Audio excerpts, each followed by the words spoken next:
Tes. Bismillahirrahmanirrahim. Assalamualaikum warahmatullahi wabarakatuh. Alhamdulillah wasyukrulillah ma sya'allahu kan wa ma lam yasha'lam yakun. La haula wa la quwwata illa billah. Asyhadu an la ilaha illallah wahdahu la syarika lah wa asyhadu anna Muhammadan abduhu wa rasuluh. Wassalatu wassalamu ala rasulillah wa ala alihi wa ashabihi wa mawala. A'udzu billahi minasyaitonir rajim. Ya ayyuhalladzina amanu taqullaha haqqa tuqatih wa la tamutunna illa wa antum muslimun. Amma ba'd. Inna ahsanal hadis kitabullah wa ahsanal hadi hadi Muhammad sallallahu alaihi wasallam wa syarrul umuri muhdatsatuha. Apa kabar para ikhwan? Sehat semuanya? Alhamdulillah. Mudah-mudahan selalu sehat walafiat lahir dan batin dan dirahmati Allah Subhanahu wa taala. Mari kita awali majelis ini dengan baca doa menuntut ilmu. Bismillahirrahmanirrahim. Rabbi zidni ilman, Allahumma anfa'ni bima 'allamtani wa 'allimni ma yanfa'uni warzuqni ilman yanfa'uni. Pada pertemuan yang terdahulu kita sudah mendapatkan penjelasan tentang sholat gaib dan Nasrani Najr, ya, kedatangan Nasrani Najr ke Madinah. Betul ya? Sudah sampai situ kan? Nah, sekarang kita akan bahas tentang wafatnya Abu Thalib dan Khadijah.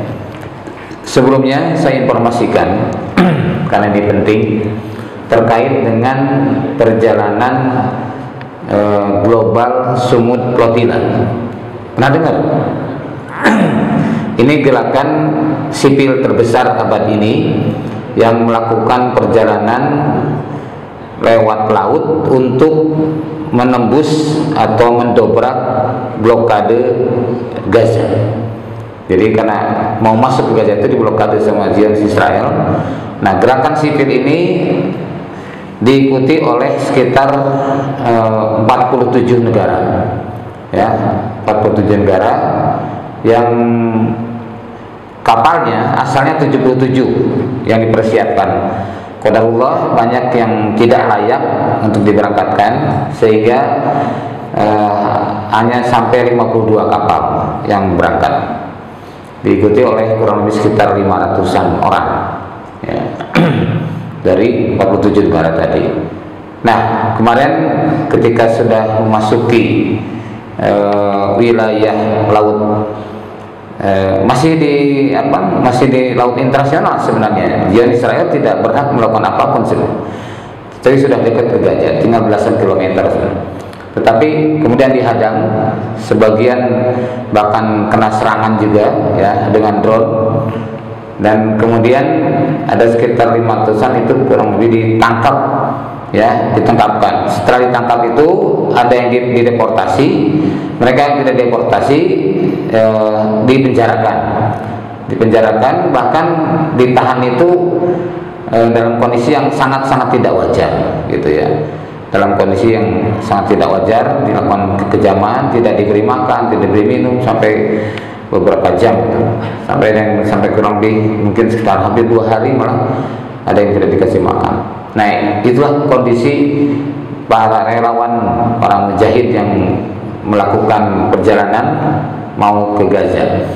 Dan sekalipun rombongan ini tidak sampai ke Gaza karena dihadang tadi oleh Zionis Israel, tapi sudah membuka mata dunia, sehingga gejolak dunia luar biasa, ya, setelah peristiwa ini. Dan banyak negara-negara yang tadinya mendukung Israel berbalik haluan ke Palestina, ya, dengan melihat kekejaman ini. Seperti contoh Inggris, Perancis, Spanyol, itu kan tadi para pendukung Zionis, tapi sekarang sudah dengan menyatakan kepeduliannya atau kan mendukung kemerdekaan Palestina. Nah, para ikhwan, dari jumlah negara kurang lebih sekitar 195 itu yang sudah mendukung kemerdekaan Palestina sekitar 147 ya. Kemudian 10 negara yang menolak, itu sekutu ya. Dan ternyata yang 10 ini pun sekarang berkurang ya, berkurang karena menjadi mendukung Palestina. Ada yang 12 yang abstain. Nah, semua ini adalah membuka mata dunia yang kita sendiri tentu harus punya peran ya, punya andil. Karena kalau tidak punya andil dalam menghormati Islam dan kaum muslimin, maka siap-siap kita bisa masuk dalam kategori sebagaimana sabda Rasulullah SAW dalam hadis riwayat Muslim, man mata lam yagzu wa lam yuhaddis bihi nafsahu mata lasubbatin min nifaq. Barang siapa yang tidak pernah berjihad di jalan Allah atau tidak pernah punya keinginan untuk berjihad, gak pernah terlintas di hatinya untuk berjihad, menegakkan Islam, peduli kepada kaum muslimin, gak ada sama sekali, alias ambigu, alias setan bisu, tidak punya kepedulian sama sekali. Orang-orang seperti ini adalah mata syubbatin min nifaq, maka dia akan mati cabang daripada kemunafikan. Nauzubillah min dzalik. Nah, ini yang saya informasikan seperti itu supaya para ikhwan paling tidak minimal sekali dengan doa. Ya, minimal sekali dengan doa. Bahwa hari ini saudara kita di Gaza itu dalam keadaan sangat menderita. Ya. Bukan tidak ada bantuan, tapi bantuan tidak bisa masuk. Ya. Nah, ini makanya gelombang gejolak setelah peristiwa penangkapan para relawan ini luar biasa. Sekarang banyak orang-orang Israel di berbagai negara justru hanya diusir, ya, sebagai balance gitu atas peristiwa ini. Nah, kita juga harus punya peran dalam hal ini. Tadi minimal sekali peran itu dengan doa, itu minimal sekali. Kalau nggak ada sama sekali, mohon maaf, mungkin kita masuk dalam kategori orang yang mati dalam keadaan munafik. Nauzubillah min dzalik. Baik, kita lanjutkan kajian pada malam hari ini pada tentang wafatnya Abu Thalib.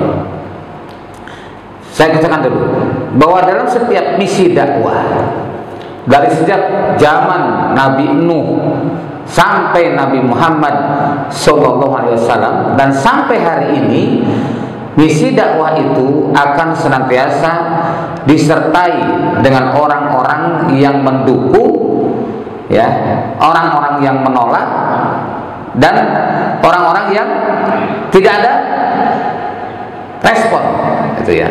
Itu suatu hal yang wajar dan terjadi di lapangan dakwah. Nah, kemudian hal menarik juga bahwa dalam dakwah tipe-tipe mad'u sudah digambarkan dengan jelas dalam Al-Quran. Pada pertemuan-pertemuan yang lalu, ya, di kajian kita di Sirah Nabawiyah pun sudah disampaikan bahwa dalam surat Al-Alaq, ya, surat Al-Alaq ayat 1 sampai 19 itu ada 6 tipe manusia yang akan berhadapan dengan Rasulullah SAW dalam sikap dakwah Rasulullah. Pertama, innal insana la yatghaw. Sesungguhnya manusia itu melampaui batas. Orang yang melampaui batas oleh Allah SWT, sosoknya diibaratkan seperti Fir'aun. Innahu fir'auna taghut. Sesungguhnya Fir'aun itu adalah taghut. Fir'aun itu adalah orang yang melampaui batas. Jadi penguasa yang zalim, penguasa yang durjana, yang durhaka, itu akan senantiasa ada sepanjang perjalanan sejarah. Itu. Nah, itu yang pertama. Kemudian yang kedua, ar-ra'ahu stagna, orang yang merasakan cukup.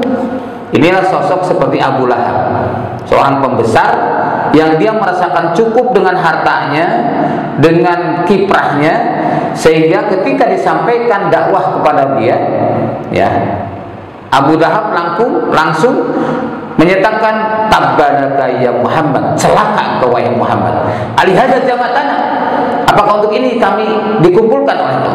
Apakah untuk ini engkau kumpulkan kami semua? Nah, demi Lata dan Uzza, jika benar pernyataan Muhammad, aku sanggup menebus dengan seluruh hartaku. Nah, ini kalimat istagna, orang yang merasakan cukup. Makanya ketika Abu Lahab menyatakan begitu, Allah menjawab, ya, turun ayat ma'agna anhu maluhu wa ma kasab. Tidak sama sekali tidak ada manfaat harta yang dimiliki Abu Lahab, dan kiprah Abu Lahab tidak ada manfaatnya. Jadi ketika Abu Lahab kontan tabbalaka Muhammad, turun ayat tabbat yada abi lahabi wa tab. Yang celaka itu dua tangan Abu Lahab. Ketika Abu Lahab berkata, aku sanggup menebus dengan seluruh hartaku, turun ayat ma'agna anhu maluhu wa ma kasab, dan seterusnya. Jawaban langsung terus. Nah, itu sosok yang kedua. Sosok yang ketiga adalah alladzi yanha abdan ida shalah. Yaitu yaitu seorang yang melarang hamba mendirikan salat. Dalam tafsir disebutkan langsung huwa Abu Jahal. Dia adalah Abu Jahal. Jadi kalau ini Abu Jahal adalah orang yang tidak suka tegaknya syariat.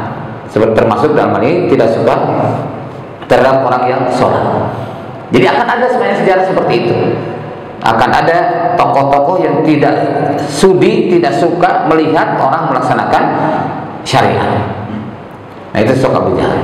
Yang keempat, ara'aita in kana 'alal huda. Orang-orang yang tadinya seperti Abu Jahal, seperti Abu Lahab, tapi kemudian dapat petunjuk. Siapa dia? Sosok seperti Umar bin Khattab, Khalid bin Walid, ya. Nah, kemudian yang kelima, aw amara bit taqwa. Orang yang selalu memerintahkan kepada takwa, inilah sosok seperti Abu Bakar. Abu Bakar tidak pernah menentang dakwah Rasulullah. Abu Bakar tidak pernah ragu sedikit pun dengan misi Rasulullah SAW. Maka ketika sampai dakwah, ia langsung menyatakan baiat kepada Rasulullah SAW. Inilah sosok seperti Abu Bakar. Yang keenam adalah ara'aita in kadzaba wa tawalla. Orang yang mendustakan dan berpaling, inilah sosok orang-orang yang murtad, orang-orang munafik, ya, yang itu akan selalu ada sepanjang sejarah. Itu. Jadi ini sosok. Nah, termasuk dalam hal ini akan ada pihak-pihak yang dia bukan seorang muslim tapi mendukung Islam. Siapa contohnya dalam sejarah? Paling tidak terwakili oleh 3 orang. Pertama, Waraqah bin Naufal. Ya, Waraqah bin Naufal ini pamannya Khadijah, paman istri Nabi. Ya, ketika Rasulullah mendapat wahyu yang pertama, ia langsung kepada Waraqah menyampaikan berita itu. Apa komentar Waraqah? Hada namus Musa. Ini adalah peristiwa yang besar seperti peristiwa kepada Nabi Musa. Kemudian Waraqah, laitani jidaan, kalau saja sekiranya aku dalam keadaan masih kuat, masih mampu, maka akan menolongmu di saat engkau diusir oleh kaum.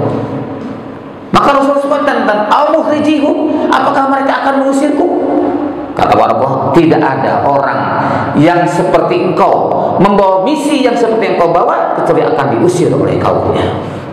Masya Allah. Akhirnya betul kan, Rasul akhirnya terhindar atau Rasul hijrah dari Mekah ke Madinah atau ke Yasrib.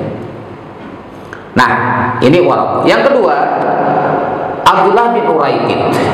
Abdullah bin Uraikid adalah seorang yang bukan muslim tetapi membantu Rasulullah SAW, dibayar oleh Abu Bakar As-Siddiq sebagai penunjuk jalan untuk hijrah.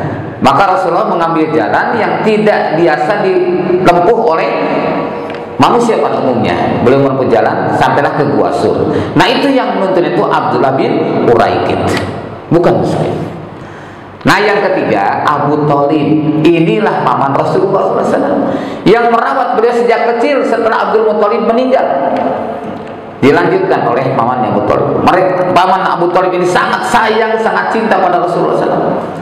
Lebih cinta daripada pada semua keluarganya. Paling dicintainya lah Nabi Muhammad SAW. Tapi apa yang terjadi? Ini yang menarik. Abu Thalib sampai wafatnya tidak mengucapkan 2 kalimat syahadat, tidak mau berbaiat kepada Nabi. Akhirnya wafat pada bulan Rajab tahun 10 kenabian. Nah, pada tahun itu ketika sakit Abu Thalib makin parah hingga wafatnya tadi, menjelang wafatnya Rasulullah SAW masih mendakwahi. Ya. Kata Rasul begini, wahai pamanku, ucapkanlah la ilaha illallah.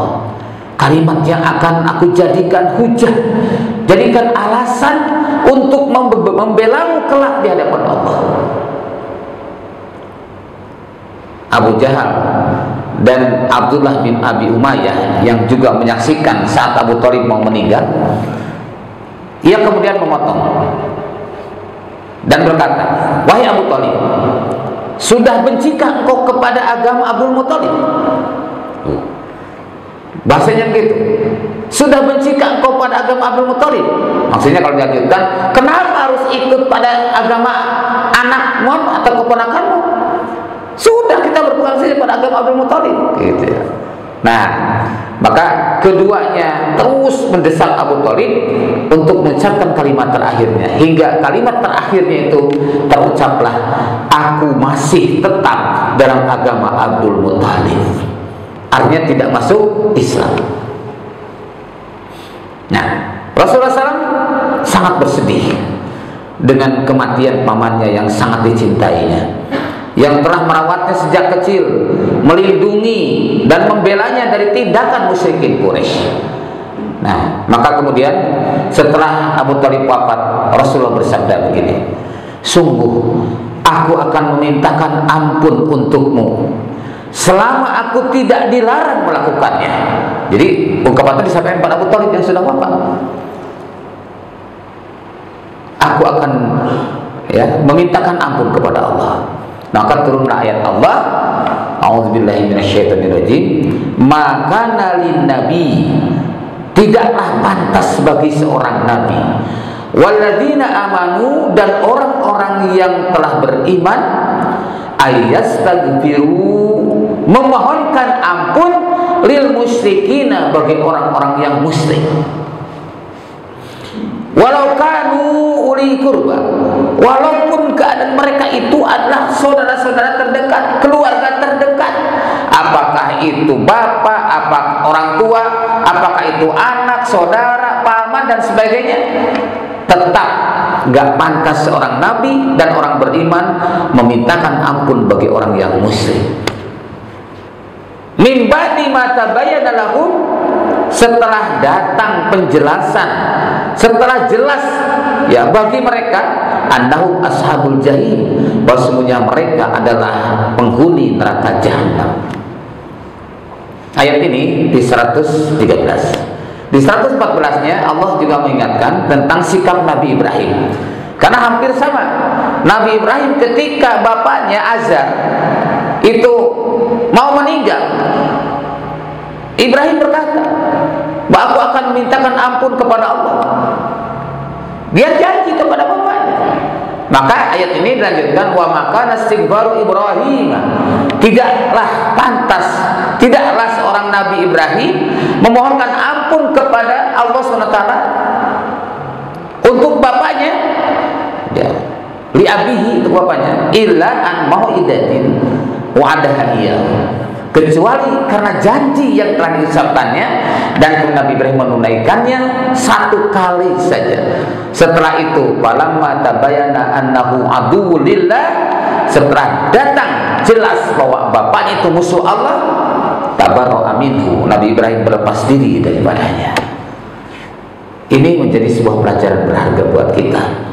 Siapapun orangnya, walaupun keluarga terdekat, bahkan bapaknya sendiri, kalau dia musyrik kemudian mati dalam keadaan musyrik, maka kita tidak dibolehkan memohonkan ampun. Tuh, Masya Allah. Walaupun kita sangat sayang, sangat cinta, Allah yang melarang langsung. Allah melarang Nabi Muhammad SAW dan orang-orang beriman. Allah melarang Nabi Ibrahim. Maka turun juga ayat ini ketika Rasulullah SAW meminta kepada Allah agar memberikan petunjuk kepada Abu Thalib sebelum wafatnya itu. Allah turunkan, innaka la tahdi man ahbabta, sesungguhnya engkau Muhammad la tahdi man ahbabta, tidak akan bisa, walakin Allah yahdi man yasha, tetapi Allah akan berikan petunjuk pada orang yang Allah kehendaki. Wa huwa a'lamu bil muhtadin, dan Allah Maha mengetahui orang-orang yang mendapatkan petunjuk. Masya Allah. Ini ya. Setelah wafatnya Abu Thalib tadi, Abbas paman Abbas bin Abdul Muthalib, saudaranya Abu Thalib. Jadi kan paman Abbas, Hamzah, kemudian Abu Thalib, ya, dan Abdullah bapaknya Rasulullah itu satu bapak satu ibu, ya, putranya Abdul Muthalib. Nah, paman Abbas bertanya begini kepada Nabi Muhammad, apa balasan yang akan kau berikan kepada pamanmu atas jasanya padamu? Sesungguhnya dahulu dialah yang melindungimu dan berkorban untukmu. Masya Allah. Ini ungkapan kesedihan Abbas, saudaranya yang meninggal Abu Thalib tadi karena tidak masuk Islam. Maka tapi dukungannya luar biasa. Kemudian ungkapan begitu kepada Rasulullah SAW. Rasulullah SAW kemudian menjawab, dia berada di neraka yang paling ringan. Andai kata bukan karenaku, niscaya dia sudah berada di neraka yang paling dalam. Ya, hadis riwayat Al-Bukhari, ya, dalam bab Qisasu Abi Thalib juz 1 halaman 548. Kemudian dari Abu Sa'id Al-Khudri bahwasanya dia mendengar Nabi bersabda begini ketika pamannya dibicarakan, orang-orang pada bicarakan pamannya.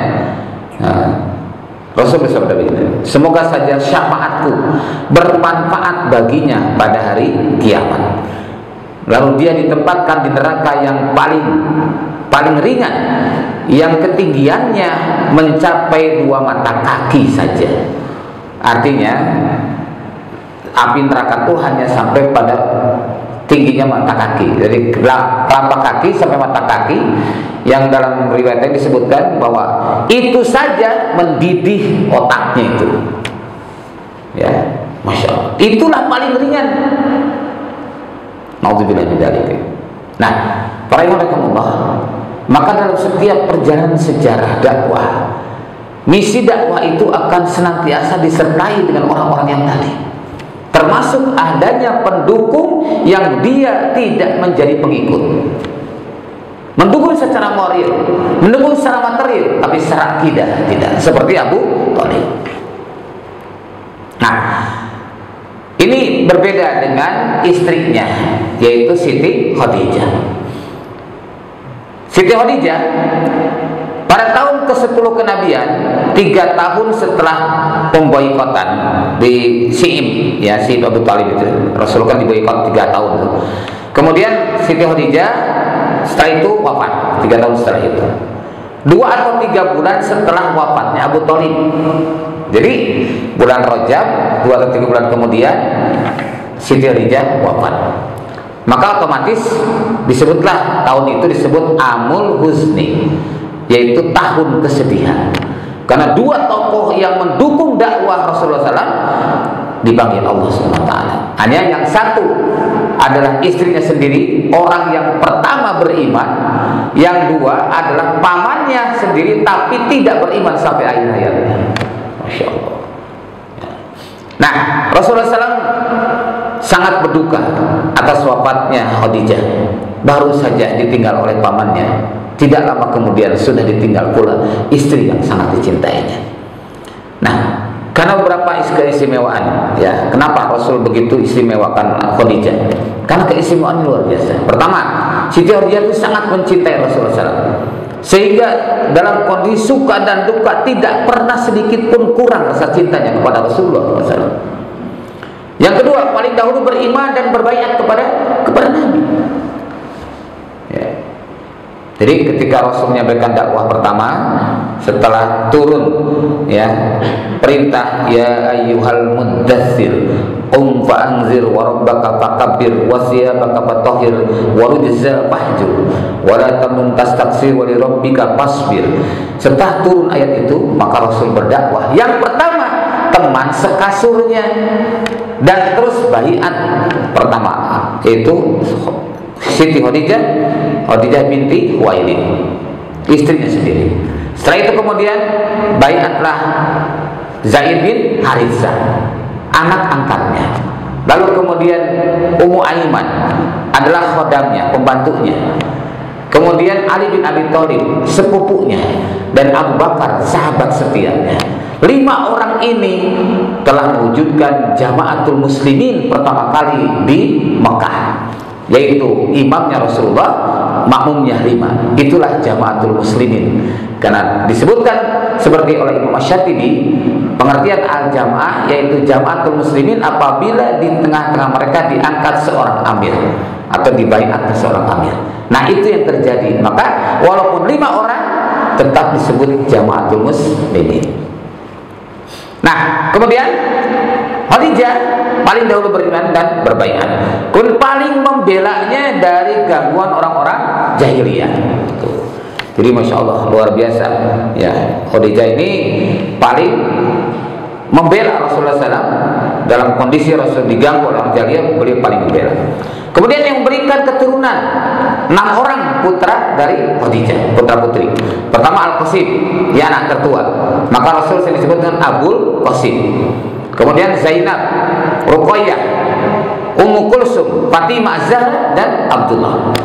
Adapun yang ketujuh ya, yang ketujuh adalah dari Maria Al-Qibtiyah yang bernama Ibrahim. Tapi semuanya wafat kecuali Khadijah, kecuali Fatimah Az-Zahra. Ya, ketua Zahra yang sampai Rasul wafat, Fatimah Zahra masih hidup, 6 bulan kemudian baru wafat.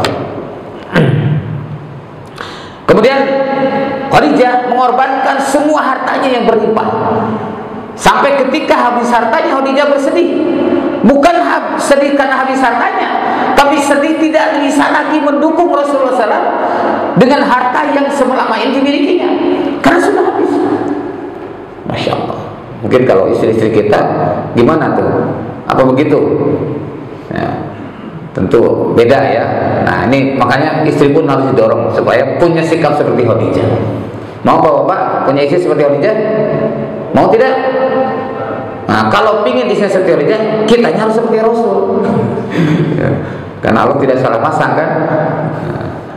Nah, ini setelah wafatnya Khadijah, Rasulullah SAW sering mengenangnya dan beliau bersabda begini, dia telah beriman kepadaku di saat manusia kufur atau saat ingkar kepadaku. Dia membenarkan aku di saat manusia mendustakanku.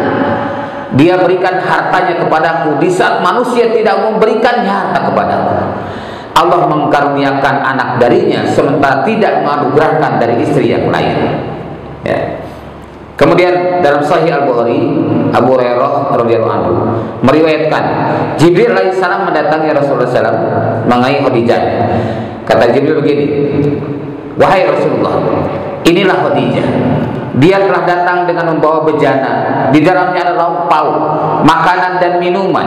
Bila nanti dia mendatangimu, maka sampaikan salam Robnya kepadanya, salam Allah kepada Khadijah. Wah, biasa. Tuh, masya Allah. Siapa yang pernah mendapatkan salam dari Allah? Yang saya tahu dalam sejarah adalah Khadijah dan Aisyah.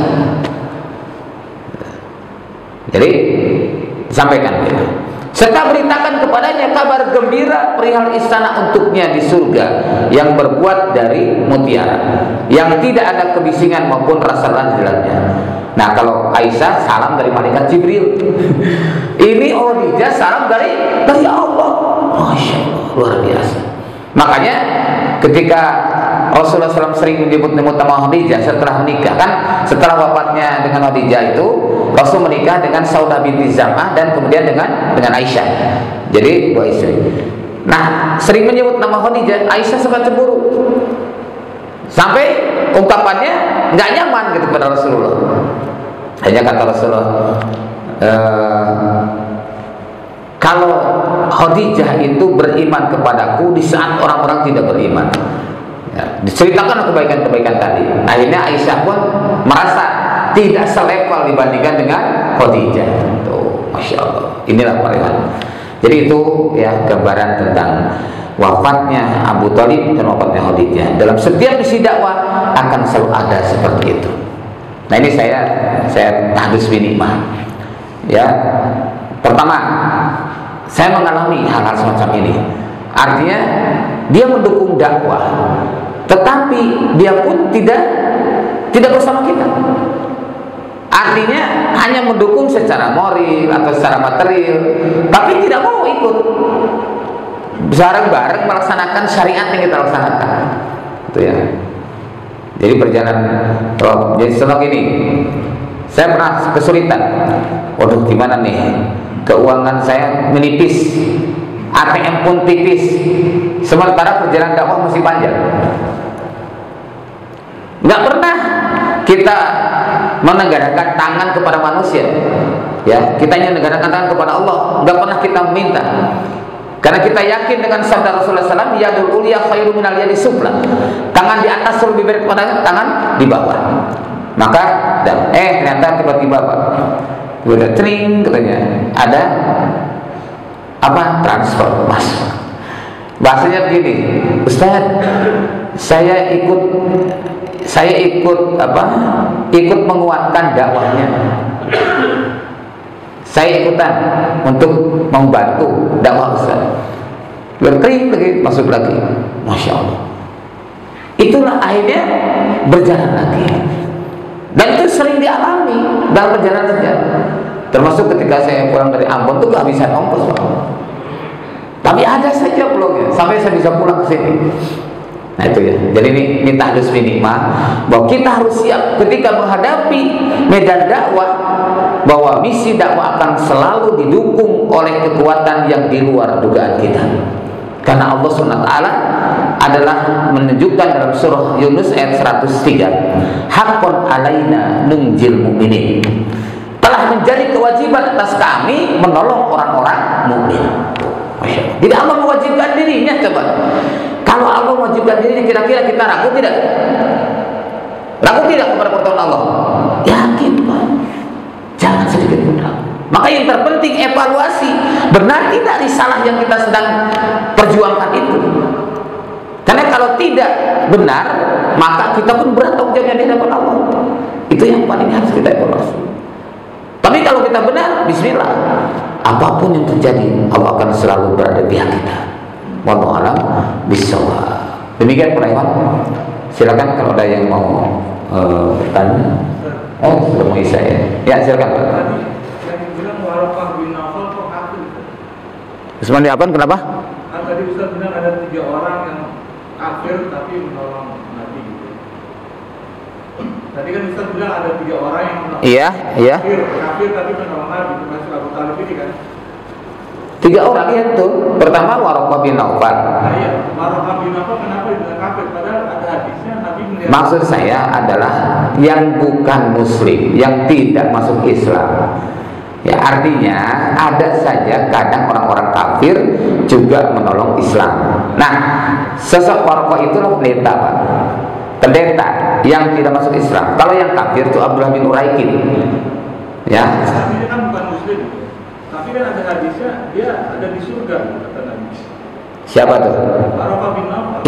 Iya, karena orang-orang yang beriman kepada Nabi Isa alaihissalam, ya, itu mereka adalah ahli surga.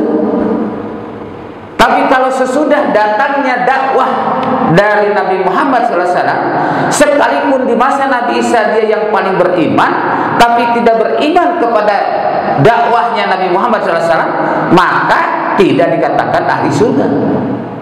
Begitu. Kalau Waraqah pendeta, dia adalah orang yang beriman. Makanya tadi menyebutkan bahwa ini peristiwa seperti Nabi Musa. Jadi masuknya pada ahli kitab. Sama seperti Abdul Muthalib. Abdul Muthalib juga orang beriman. Makanya ketika Ka'bah akan diserang oleh Abraha, dia mohon pertolongan Allah. Ya. Tapi kalau Abu Thalib tidak bisa menyadarkan diri kepada Abdul Muthalib karena dakwah Islam sudah sampai. Begitu. Waraqah itu meninggal sebelum Rasul diperintahkan untuk berdakwah. Ya, jadi baru sampai wahyu, maka disampaikan. Lalu Waraqah mendukung secara moral kepada Rasulullah SAW. Begitu.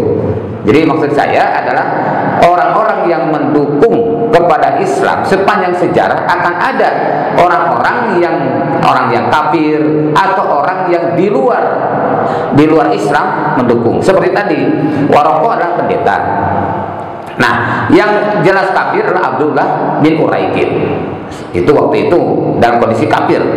Ya, kemudian Abu Thalib juga tidak sampai menyatakan keislaman, maka dikategorikan tadi orang yang diringankan di dalam neraka karena mendukungnya luar biasa, begitu ya. Jadi supaya tidak salah paham. Ya. Karena adanya jadi 3 kategorinya yang digunakan, yang 2 kan mesti masuk neraka kan. Abdullah bin Uray sama Abu Thalib kan masuk neraka. Makanya kita bisa mengkategorikan mereka itu kafir. Ya. Tapi kenapa Waraqah bin Nawfal masuk kategori ini? Enggak, saya tidak masukkan Waraqah pada orang kafir. Maksudnya non muslim, artinya yang tidak menemui atau tidak melaksanakan Islam. Karena Rasulullah waktu itu mendapatkan pujian dari Waraqah dan sikap dukungan itu sebelum ada perintah dakwah. Jadi status Waraqah pendeta. Ya, status Waraqah adalah ahli surga karena dia pengikut Nabi Isa alaihissalam. Begitu, ya. Yang saya maksudkan 3 orang itu sosok manusia yang akan terus berjalan sepanjang sejarah. Akan ada orang-orang yang tidak bergabung pada misi yang dibawa, tetapi mereka tetap berikan dukungan. Demikian. Ya, wallahu a'lam. Baik, kita tunggu saya surat ada Nisa dulu. Silakan. Allah.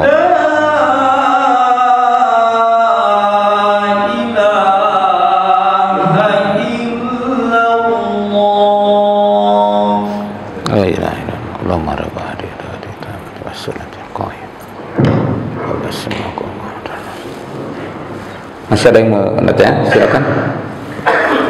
Ya, silakan. Ya, Ustaz.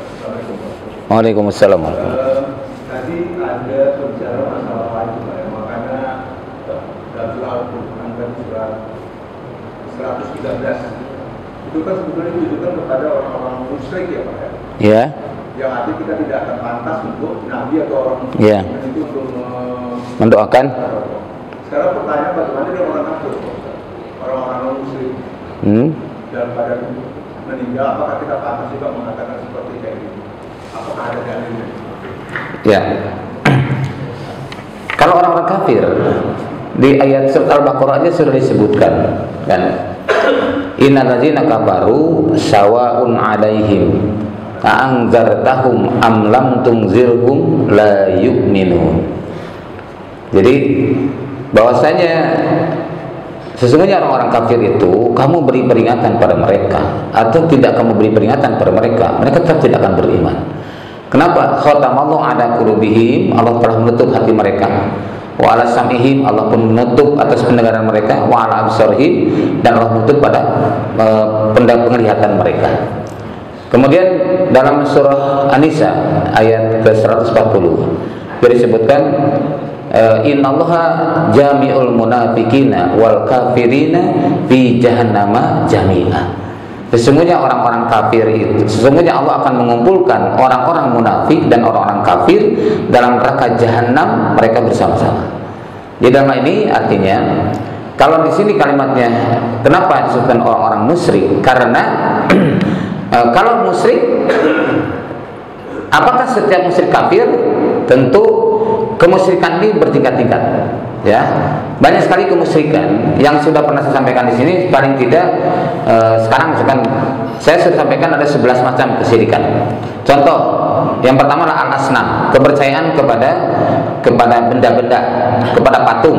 Ya, itu. Yang kedua sihir. Yang ketiga al-kahin, perdukunan. Itu juga syirik.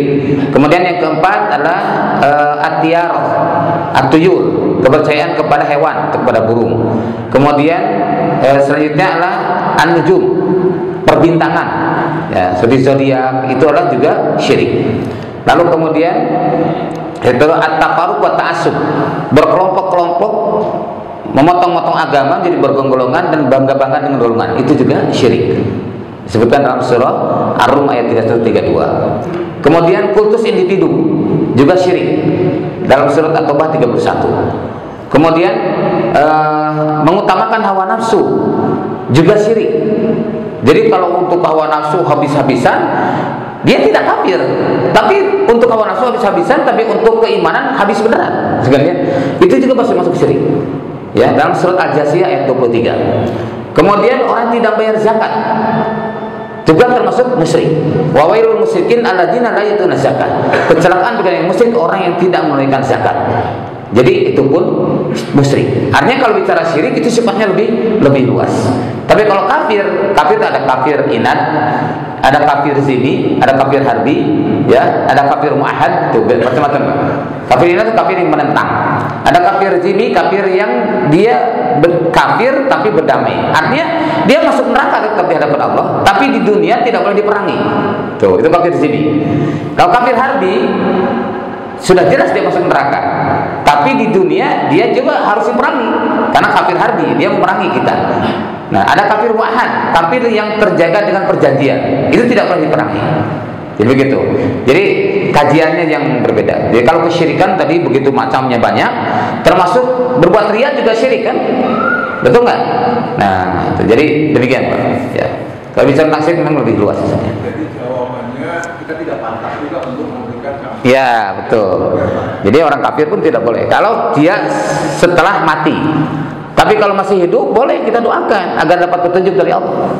Ya. Jadi tadi sekalipun orang tua kita kalau masih hidup kita doakan terus. Tapi kalau sudah mati dalam keadaan musyrik, kita tidak boleh lagi mendoakan. Demikian. Ada lagi? Silakan. Ya. Tadi Ustaz itu ada bab yang rombongan Najran Kristen itu ya? Yang apa Pak? Najran, rombongan Najran. Ya, Najran kenapa? Itu katanya udah dilewatin nanti. Bukan, memang udah dijelasin di sini. Najran Kristen bukannya pas setelah hijrah kan? Ya, jadi peristiwa Najran itu memang ada dua kali. Najran itu ada yang sebelum hijrah, ada yang sudah hijrah. Tapi yang belum. Ya, jadi sebelum hijrah ada yang sudah hijrah. Yang sebelum hijrah itu belum dibahas. Ya. Sudah kelewat ini. Dikirain saya sudah, ya, kira sudah. Belum ya? Belum. Ya, ini nih.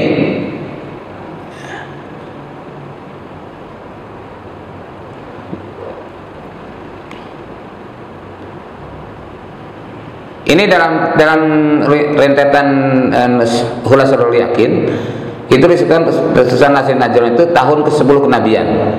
Ya, jadi datang utusan kaum Nasrani dari Najran, mereka mendengar kabar tentang Nabi yang datang dari orang-orang yang berhijrah ke Habasyah.